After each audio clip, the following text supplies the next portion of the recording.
Ya pemirsa, logistik tahap pertama untuk pelaksanaan Pilkada Palembang telah diterima oleh KPU Palembang. Terdiri dari kotak dan bilik suara, sedangkan untuk surat suara diprediksi akan masuk ke gudang logistik pertengahan Oktober. Penerimaan logistik Pilkada Palembang untuk tahapan pertama saat ini sudah diterima oleh KPU Palembang, terdiri dari kotak dan bilik suara serta sejumlah perlengkapan lainnya. Saat ini disampaikan oleh Ketua KPU Palembang, seluruh logistik tahap pertama tersebut sudah disimpan dalam gudang logistik KPU Palembang.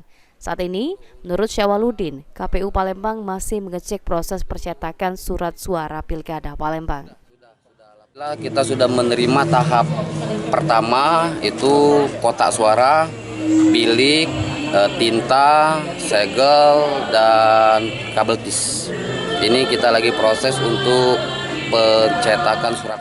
Diperkirakan khusus untuk suara Pilkada Palembang akan tiba pertengahan Oktober dan akan disimpan dalam gudang logistik KPU Palembang. Firman Hidayat, PAL TV.